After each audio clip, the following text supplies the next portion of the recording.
Screams louder.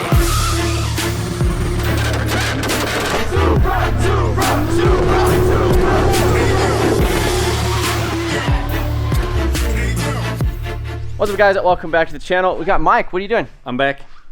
We have Pikes tomorrow, main event. We've just finished qualifying practice. It's been a freaking hectic week. They don't tell you when you're studying Pike Speak on YouTube and everything that you literally all week. 2 a.m. waking up in the morning. 3 a.m. you've got to be at the bottom of the hill. 5 a.m. you've got to be unloaded. 5 a.m. to 8 a.m. we're on the mountain. You have a short window before they open it up to the public. So they break the hill into 3 sectors. We did the middle, then the top. Top was sketchy as, snow everywhere. And then yesterday was qualifying on the bottom section. We qualified really freaking well over exceeded my expectations. Car is going faultless, but yep, come back down to your shop, give it a spanner check, change the fluids, put some fresh tires on, and then yeah, we've got 1 run to go. We've just had Scotty in his big truck. Unfortunately blew a turbo yesterday, but we've got a spare G40, so we've just given that to him. He's fitting that to his truck so he can do his run tomorrow. Good to go, bro. Looking forward to it. Yeah, no, it's really cool. So obviously, Mike, the last time he was here, you flew home for what, like a week and a half? No, you don't even know. He went to Formula Drift in Japan. He's been all over. I know I was home for 2 days, and in those 2 days we did a Drift Force, my grassroots like drift day. So,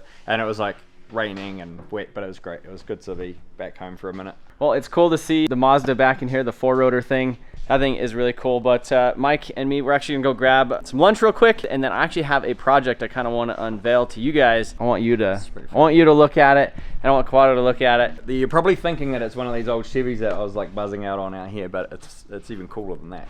Maybe he inspired me for a project, but I'm gonna inspire him for a project. We're gonna go grab some food, check out a local motorcycle shop, and then we're gonna check out this car. Take an old red. What do you think of old red? You beast. You guys have any big trucks in big trucks in New Zealand? Yeah, the ones that I import from just you USA here. No, we've got a big scene of American muscle, heavy trucks. Like New Zealand is a small country, but there's a lot of all the different cultures of automotive. But they all have to be kind of imported, right? Yeah. Like you couldn't go to a Ford lot and buy this truck. There is Ford lots there, but they have isn't like the biggest vehicle they sell? Well, you guys got the Raptor Ranger now, right? So the Ranger is like the Ranger, the BT50. You guys have the Colorado, mid-sized trucks. That's it.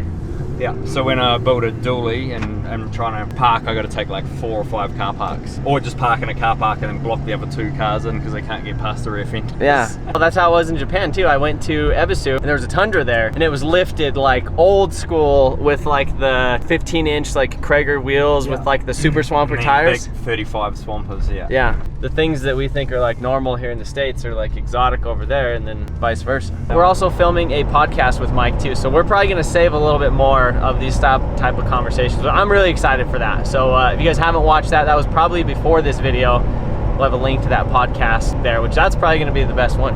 Yeah, I got to thank all you guys actually for all the support after watching the clip of us going around in the testing video. Yeah, a lot of the stuff we're doing, like obviously YouTube, like it's all Red Bull, so it's like it's all pretty high end, and you know you got massive production crews and freaking helicopters chasing you around. But it's cool to do just some real organic stuff hanging out. Yeah, read through the comments and see the support.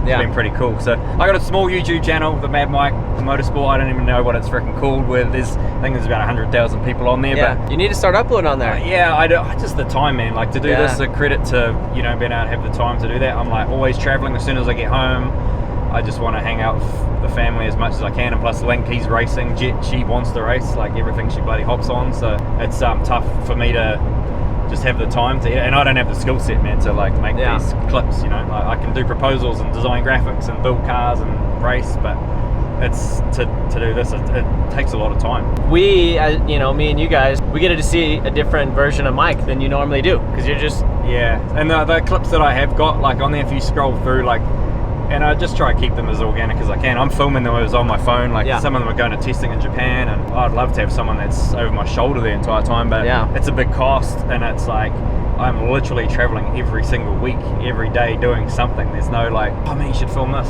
film that. And I'm like, what would I not film? Because every day we're doing something. I feel like right now I'm still just too busy to do that. Yeah. Like in my schedule. When Link takes over all the cars, and I can kind of tone back from having to be the limelight of it all, then because Link he's coming through pretty bloody fast now. So that's my son. He's just turned 15. He's been filming in the States this year. We're doing a series, Banging Gears, which is where I met Trevor. Link got invited to be a driver on that, so he's out there bloody thrashing a brand new STO freaking Lamborghini. He's been to Australia drifting over there with an FC that we built with an LS for your LS fans out there. Well, we're gonna save some of this for the podcast. We're gonna keep going. Like me and Mike, we could talk for hours, like just about all the things and stuff. So I'm excited for that. We're going to a motorbike shop. I found a motocross. Yeah, let's go look at the bike shop.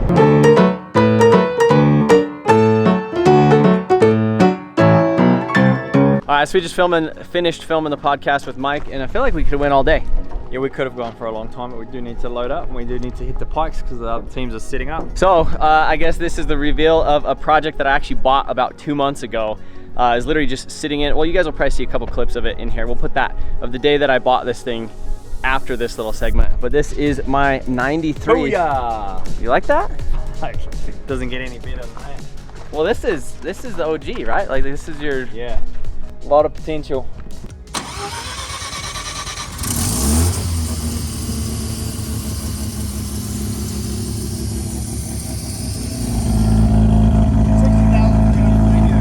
$60?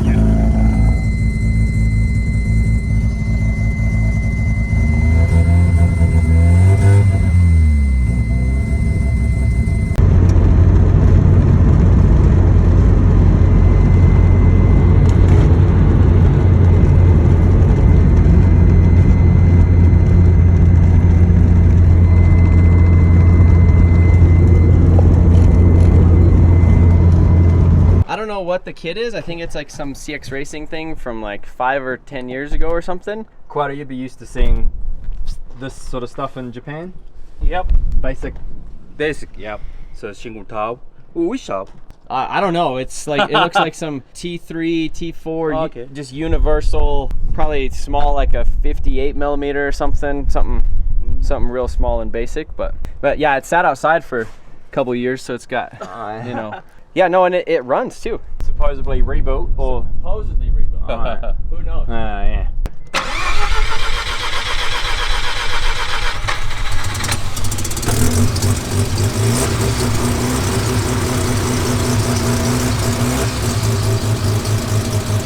Maybe it's had a rebuild. Yeah. Sounds like a small, we call it stage 2.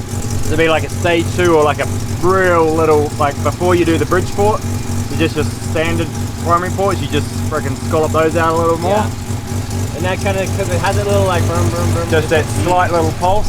Yeah, and I don't think the alternator's charging right now, so like you give it any throttle.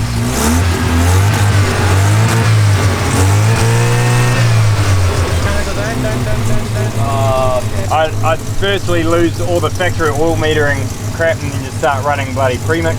Yeah. Put some fresh spark plugs. I'll give you some fresh NGKs, mate. But I'm surprised it runs. I drove it here from where I picked it up at. Yeah, it doesn't seem to run like terrible, but yeah, it's a good color you too. can see, It's like just a neutral color, like it's got a lot of potential.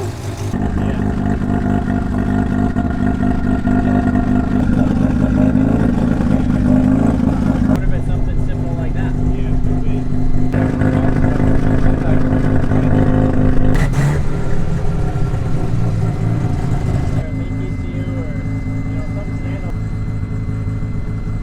Alright guys, so I've had this thing for about 2 months and we don't have any plans for it as of right now to pull it in on the schedule.